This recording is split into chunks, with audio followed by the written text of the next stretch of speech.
Hello साथियों, welcome to my YouTube channel Abhimanyu की class. मैं अभिमन्यु बघेल आप सबका अपने इस यूट्यूब चैनल में स्वागत करता हूं। आज की इस वीडियो में हम मौलिक अधिकार से संबंधित जितनी भी जानकारियां हैं उसका पार्ट सेकंड पढ़ेंगे। यदि आप लोगों ने हमारी पिछली क्लास या पिछला वीडियो जो भारतीय संविधान के मौलिक अधिकार हैं पार्ट फर्स्ट यदि उसको नहीं देखा है तो चैनल पे जाइए और उस वीडियो को जरूर देखिए। यदि आप सभी लोगों को ये वीडियो अच्छा लगता है तो वीडियो को लाइक, शेयर और कमेंट करें। साथ में चैनल को सब्सक्राइब करना भी मत भूलिए। आज का टॉपिक जो है हम इस वीडियो में डिस्कस करेंगे वो है भारतीय संविधान द्वारा दिए गए भारतीय नागरिकों को मौलिक अधिकार पार्ट सेकंड, जिसमें हम जानेंगे चौथा 3 मौलिक अधिकारों को, जैसे स्वतंत्रता का अधिकार, समानता का अधिकार, शोषण के विरुद्ध अधिकार। इन 3 अधिकारों को हमने पिछले क्लास में समझ लिया है। आज जो जानेंगे वो चौथा अधिकार है धार्मिक स्वतंत्रता का अधिकार। अनुच्छेद 25 से लेकर के अनुच्छेद 28 तक प्रावधान किया गया है। अनुच्छेद 25 क्या कहता है? अंतःकरण, धर्म पालन और प्रचार की स्वतंत्रता, यानी कि किसी भी व्यक्ति को किसी भी धर्म को मानने की स्वतंत्रता होगी, किसी भी धर्म का पालन करने की स्वतंत्रता होगी और उसी धर्म का वो प्रचार प्रसार भी कर सकता है। ये आर्टिकल 25 प्रावधान करता है। आर्टिकल 26 है वो कहता है धार्मिक कार्यों के प्रबंध की स्वतंत्रता, यानी कोई भी देश का नागरिक किसी भी धर्म को मानता हो वो अपने धर्म से संबंधित धार्मिक कार्यों का प्रबंध का मतलब मैनेजमेंट कर सकता है। जैसे हिंदू धर्म की बात करें तो नवरात्र आने वाला है। नवरात्रों में लोग क्या करते हैं? सामूहिक रूप से पंडाल लगा करके और दुर्गा जी की पूजा उसमें की जाती है। तो ये क्या है? व्यक्ति किसी भी धार्मिक कार्यों का प्रबंध या मैनेजमेंट भी कर सकता है। ये व्यक्ति का फंडामेंटल राइट्स है। अगला जो आता है वो है आर्टिकल 28। आर्टिकल 28 क्या कहता है? धर्म विशेष के पोषण के लिए कर देने से स्वतंत्रता, यानी किसी एक विशेष धर्म के लिए कोई किसी व्यक्ति से जबरदस्ती चंदा नहीं ले सकता। ये लिखा हुआ है पोषण के लिए कर देने से स्वतंत्रता, यानी व्यक्ति की इच्छा है तो वो टैक्स या कर देगा। यदि उसकी इच्छा नहीं है तो जबरदस्ती कोई भी व्यक्ति चंदा या कर या टैक्स उससे नहीं ले सकता। जैसे उदाहरण के लिए समझिए कि गांवों में सामूहिक रूप से जो दुर्गा पंडाल लगाए जाते हैं उसमें बहुत से लोगों को ऐसा आपने देखा होगा कि जो रोड से निकलने वाले लोग हैं यानी बस वाले हैं, उन बस वालों से जबरदस्ती दुर्गा पंडालों के लिए क्या है? चंदा लिया जाता है। इच्छा से कोई देता है तो बहुत अच्छी बात है, लेकिन जबरदस्ती किसी धर्म विशेष के लिए, हिंदू ही नहीं बल्कि अन्य धर्मों के लिए भी कोई जबरदस्ती चंदा नहीं मांग सकता किसी से। वो तो अपनी स्वेच्छा है कि हम अपनी इच्छा से जितना है चंदा देते हैं। ठीक है। अगला है आर्टिकल 28। ये क्या प्रावधान करता है? शैक्षणिक संस्थाओं में धार्मिक शिक्षा प्राप्त करने से स्वतंत्रता, यानी कि जिन भी सरकारी और निजी शिक्षण संस्थाएं हैं और वो किससे चलती हैं? सरकारी अनुदान से। सरकारी तो सरकारी रुपए से चलती ही हैं, साथ में कुछ ऐसे निजी संस्थान होते हैं, निजी संस्थान जो किससे चलते हैं? अनुदान से, सरकार द्वारा दिए गए अनुदान से। ऐसे संस्थाओं में किसी धार्मिक शिक्षा जो है धार्मिक शिक्षा को नहीं दिया जा सकता, यानी सरकार जो है देश की गवर्नमेंट है वो किसी भी धर्म को नहीं मानती। इसीलिए संविधान की जो उद्देशिका है इसमें प्रावधान है किसका? धर्म निरपेक्षता, यानी राष्ट्र का कोई भी धर्म नहीं है, सभी धर्म को मानने वाले लोग भारत के लिए एक बराबर हैं, हमारे कॉन्स्टिट्यूशन के लिए एक बराबर हैं। इसीलिए यहाँ पे कहा गया है कि शैक्षणिक संस्थाओं में धार्मिक शिक्षा प्राप्त करने से स्वतंत्रता, यानी कि किसी भी व्यक्ति को धार्मिक शिक्षा नहीं दी जाएगी। जैसे हम बात करें कि हिंदुओं में किसकी दी जाने लगी शिक्षा? वेदों की, उपनिषदों की देनी जाने लगी। मुस्लिमों में जो है वो क्या उर्दू की शिक्षा, वैसे उर्दू तो विषय है लेकिन धर्म की शिक्षा नहीं दी जा सकती किसी भी सरकारी संस्थानों में, ठीक है। और निजी संस्थान जो कि क्या है, सरकारी अनुदान से चल रहे हैं। एक बात याद रखना जरूरी है, यदि कोई निजी संगठन है, निजी संगठन, वो जरूर अपनी धार्मिक शिक्षा दे सकता है। जैसे हिंदुओं का एक बड़ा संगठन है धार्मिक आधार पर, आरएसएस और बजरंग दल, इनमें धार्मिक शिक्षा, हिंदुत्व की शिक्षा दी जाती है। इसमें किसी की रोक टोक नहीं होगा या किसी का रोक टोक नहीं होगा। क्यों नहीं होगा? क्योंकि ये सरकारी नहीं है, ना ही सरकारी अनुदान से संचालित होते हैं। ये निजी व्यक्तियों द्वारा बनाया गया संगठन है, इसमें धार्मिक शिक्षा मिल सकती है। ऐसे ही मुस्लिमों में भी है कि सामूहिक रूप से मदरसे वगैरह चलाए जाते हैं और उन मदरसों में धार्मिक शिक्षा और उर्दू का ज्ञान लोगों को कराया जाता है, मुस्लिम लोगों को, ठीक है। अगला जो आर्टिकल आता है वो आता है संस्कृत एवं शिक्षा संबंधी अधिकार 2930, यानी कि पांचवा आर्टिकल क्या प्रावधान करता है कि जो क्या है कि संस्कृत एवं शिक्षा संबंधित का व्यक्ति को अपनी संस्कृति और शिक्षा जानने और प्राप्त करने का अधिकार आर्टिकल 29 और 30 में किया गया है। आर्टिकल 29 क्या प्रावधान करता है? अल्पसंख्यक वर्गों को अपनी लिपि है और अपनी संस्कृति को सुरक्षित रखने का अधिकार। अल्पसंख्यक वर्ग जानते होंगे, जो संख्या में धर्म के आधार पर कम हो। जैसे हिंदू तो बहुसंख्यक है भारत में, उसके अलावे जितने धर्म हैं वो सभी अल्पसंख्यक की श्रेणी में आते हैं, संख्या में कम। अभी हाल ही में जैन समुदाय के लोगों को भी अल्पसंख्यक का दर्जा केंद्र सरकार द्वारा दिया गया है। तो ऐसे सभी अल्पसंख्यकों को अपनी भाषा, लिपि और संस्कृति को सुरक्षित रखने का अधिकार आर्टिकल 19 प्रावधान करता है, सॉरी 29 प्रावधान करता है। आर्टिकल 30 क्या कहता है? अल्पसंख्यकों को शिक्षण संस्थाओं की स्थापना एवं उनके संचालन का अधिकार, यानी जो अल्पसंख्यक वर्ग के लोग हैं वो अपने स्वयं के शिक्षण संस्थान स्थापित कर सकते हैं और उनका संचालन यानी कि उसको चला भी सकते हैं। कौन? अल्पसंख्यक वर्ग के व्यक्ति। ये आर्टिकल 30 प्रावधान करता है। तो ये हमारा जो संस्कृति एवं शिक्षा संबंधी अधिकार था आर्टिकल 29 और 30, उसमें दो आर्टिकल आते हैं, एक 29 और एक 30 हमने जान लिया अल्पसंख्यकों के बारे में कहा गया है। एक में तो भाषा, लिपि और संस्कृति को सुरक्षित रखना 29 में, और 30 क्या प्रावधान करता है कि अपने अल्पसंख्यक शैक्षणिक संस्थान स्थापित कर सकते हैं और उनका संचालन भी वो कर सकते हैं। अगला आता है संवैधानिक उपचारों का अधिकार।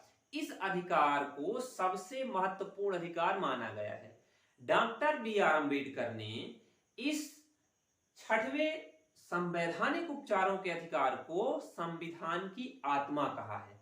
ये प्रश्न भी हमेशा एग्जाम की दृष्टि से महत्वपूर्ण है, पूछा जाता है कि डॉक्टर बी.आर. अम्बेडकर ने किसे भारतीय संविधान की आत्मा कहा है। तो याद रखिएगा, संवैधानिक उपचारों के अधिकार आर्टिकल नंबर उसका 32 है। इसे डॉक्टर बी.आर. अम्बेडकर ने संविधान की आत्मा से संबोधित किया है। इसमें क्या होता है याद रखिएगा, जो 6वां और सबसे महत्वपूर्ण फंडामेंटल राइट्स है, यदि ऊपर के 5 मौलिक अधिकारों का हनन होता है, कौन करेगा हनन या उल्लंघन? किसी व्यक्ति, संस्था या अधिकारी द्वारा मौलिक अधिकारों का हनन हो तो व्यक्ति सीधे न्यायालय की शरण ले सकता है। यहां पर हमने लिखा है, यदि किसी व्यक्ति के मौलिक अधिकारों का उल्लंघन होता है तो न्यायालय द्वारा 5 तरह की रिट जारी की जाती है, रिट या लेख, ठीक है। न्यायालय द्वारा व्यक्ति के अधिकारों को सुरक्षित रखने के लिए 5 तरीके का रिट या लेख जारी किया जाता है।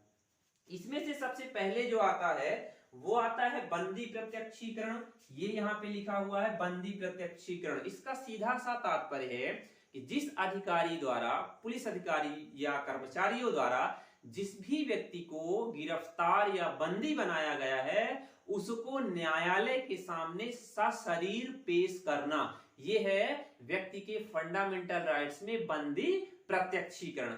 हमने पिछला जो पार्ट फर्स्ट था मौलिक अधिकारों का, फंडामेंटल राइट्स का, उसमें हमने पढ़ा है कि गिरफ्तार किए गए व्यक्ति के कौन कौन से अधिकार हैं, जिसमें से 3 आते हैं।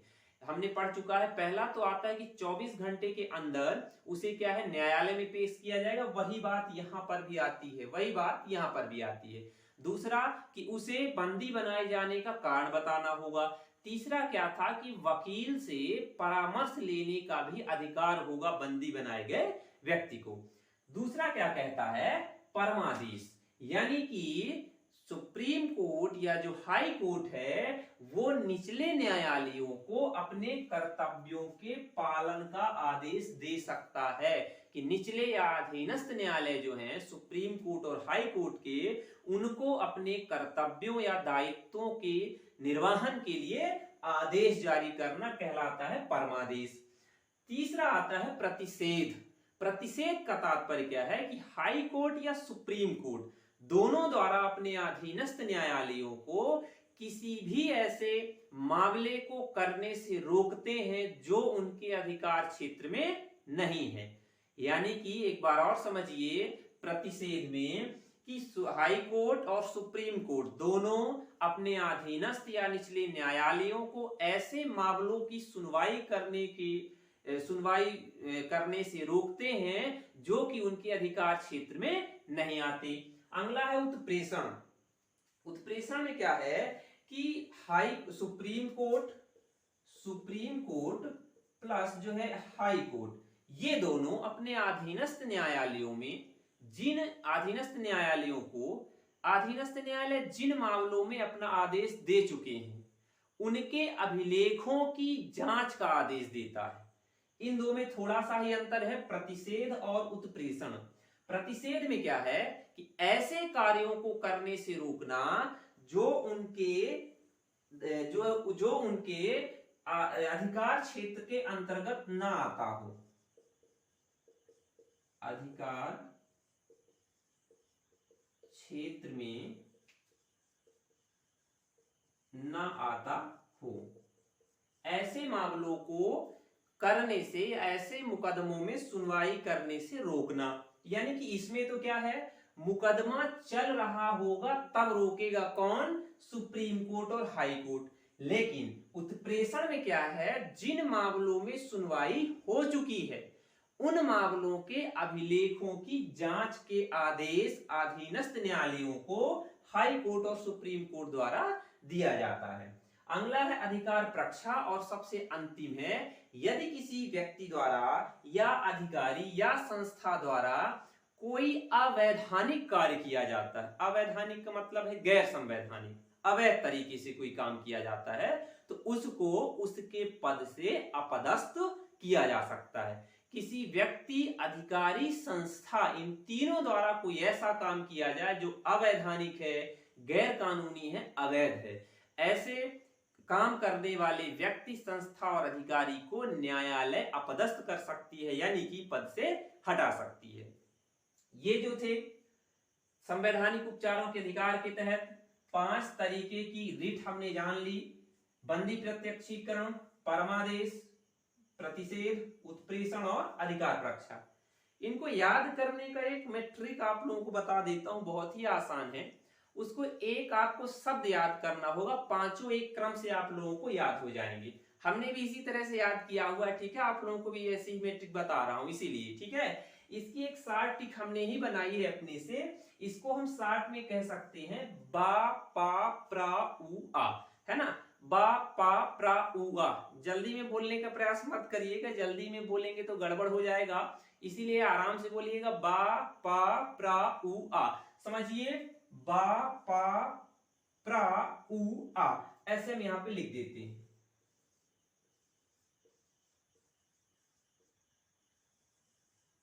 कुछ लोगों को तो हंसी आएगी, कैसी ट्रिक है ना, लेकिन याद हमसे जैसे भी हो जाए वो ही ट्रिक हो जाती है, ठीक है ना। हमने पांचों रीटों के आगे के एक एक सब अक्षरों को ले लिया है और इन्हीं अक्षरों को हम पढ़ लिए तो पांचों क्रम से आसानी से भी याद हो जाएगी। एक बार और रिपीट करिए, बा पा प्रा उ आ, ठीक है। ये हमने फंडामेंटल जो राइट्स है इसके बारे में पूरी 1 से लेकर के 6 तक जो फंडामेंटल राइट्स हैं उनको हमने क्लियर कर दिया। अब यहाँ पे एक जानकारी और दे देता हूं, आप लोगों के मन में सवाल उठ रहा होगा शायद या नहीं उठ रहा है तो मैं बता देता हूं।